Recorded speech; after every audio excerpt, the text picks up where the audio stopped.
आखिर क्यों कुछ युवक इंजीनियरिंग और डॉक्टरी की डिग्री लेकर भी बेरोजगार घूमते रहते हैं, माँ बाप पर बोझ बने रहते हैं। वहीं कैसे कुछ बच्चे बहुत ही कम उम्र से पैसा कमाना सीख जाते हैं, पैसे की कद्र करना सीख जाते हैं, सुखी जीवन का राज समझ जाते हैं। बड़ी खूबसूरती से सुनाती हैं सुधा जी की ये दो छोटी छोटी कहानियां। एक रविवार की सुबह एक अलग चेहरा सुधा जी से मिलने आया। वो उनका नजदीकी मित्र और बचपन का पड़ोसी था। वो अपने बेटे के साथ मिलने आया था। 35 साल पहले वो बहुत ही बातूनी, आत्मविश्वास से भरा हुआ एक स्मार्ट युवक था, मगर आज वो थका हारा दिख रहा था, जिसके सर के बाल झड़ चुके थे और जो अपनी बात कहने में हिचक रहा था। उसका 22 वर्षीय बेटा इलेक्ट्रिकल इंजीनियर था।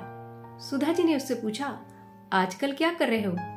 बेटे ने कहा, मैं एक सॉफ्टवेयर कंपनी ज्वाइन करना चाहता हूँ। उसके बाद 4-5 साल के लिए अमेरिका जाना चाहता हूँ। वापस आकर भारत में अपनी कंपनी शुरू करना चाहता हूँ। मुझे पता है सिर्फ 10,000 रुपए में सारा साम्राज्य खड़ा किया जा सकता है।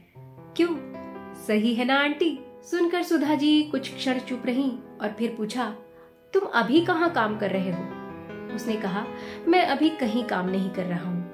मैं एक अच्छी सॉफ्टवेयर कंपनी ज्वाइन करने का इंतजार कर रहा हूँ। सुधा जी ने पूछा, तो क्या तुम्हारे पास प्रोग्रामिंग या फिर कोई और एक्सपीरियंस है? नहीं, एक्सपीरियंस तो नहीं है, पर मैं बहुत जल्दी सीख लूंगा। अगर मैं कोई और जॉब लेता हूँ तो मुझे बस 5 या 6 हजार मिलेंगे और साइट पर अलग से जाना पड़ेगा। ये बहुत कम पैसा है, इसलिए मैंने कोई जॉब नहीं ली। ये सुनकर सुधा जी अपने मित्र की हिचकिचाहट की वजह समझ गईं। एक तरफ वो रिटायर होने वाला था और दूसरी तरफ उनका बेरोजगार बेटा बिना मेहनत के बड़े बड़े सपने देख रहा था। इस आलसी युवक से मिलकर सुधा जी को वो छोटा सा लड़का याद आ गया, जिससे वो उड़ीसा के एक बीच पर मिली थी। ये बीच उतना फेमस तो नहीं है, पर भुवनेश्वर से 200 किलोमीटर दूर मछुआरों की ये छोटी सी सोती हुई बस्ती से जुड़ा हुआ बीच बहुत ही खूबसूरत था। यहाँ लो टाइड होने पर समुद्र का पानी 5 किलोमीटर पीछे चला जाता था और एक समतल सपाट खूबसूरत बीच सामने आ जाता था, जिस पर वॉक कर सकते थे, दौड़ सकते थे, जीप चला सकते थे। जब पानी पीछे जाता था तो कई लाल रंग के केकड़े रेत पर ही रह जाते थे। साड़ी पहने मछुआरने मछली पकड़ने का जाल बिछा रही थी। तभी सुधा जी की नजर एक 12 साल के बच्चे पर पड़ी, जो जाल बिछाने में अपनी माँ की मदद कर रहा था। वो खुश होकर केकड़े भी इकट्ठा कर रहा था। सुधा जी को खरीदार समझकर वो उन्हें केकड़े दिखाने लाया। उन्होंने कहा, मैं केकड़े नहीं खाती। वो पास ही बनी सीढ़ियों पर बैठ गया। अंधेरा हो चुका था। अंधेरे में उसकी आंखें हीरे की तरह चमक रही थी। उसने निक्कर पहन रखा था।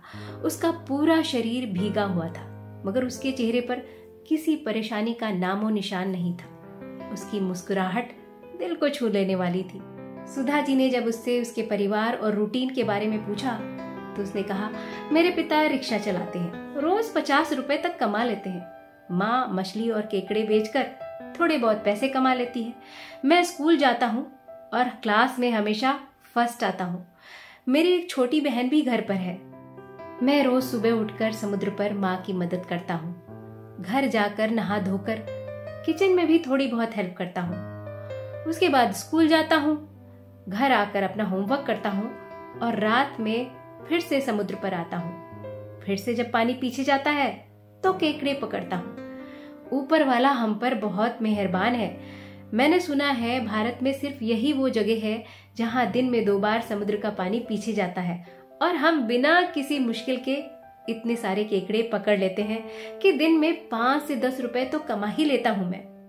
सुधा जी ने कहा, इतनी मेहनत करके 5-10 रुपए कमाते हो तो 5-10 रुपए में मिलता क्या है? उसने बड़े उत्साह के साथ कहा, 5 रुपए में बहुत कुछ होता है। हम नमक खरीद सकते हैं, मिर्ची खरीद सकते हैं।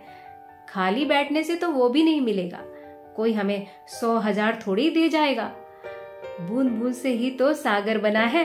तो पढ़ाई लिखाई के साथ साथ बचपन से जो बच्चे कोई ना कोई जिम्मेदारी उठाते हैं जिसमें पैसे का हिसाब किताब देखना हो, वो अपने आप जिम्मेदार हो जाते हैं। मेहनत और पैसे की कद्र करना सीख जाते हैं। इस छोटे से लड़के के उत्साह ने सुधा जी को वो बात याद दिला दी कि मोमबत्ती जलाना अंधेरे को कोसने से ज्यादा बेहतर है।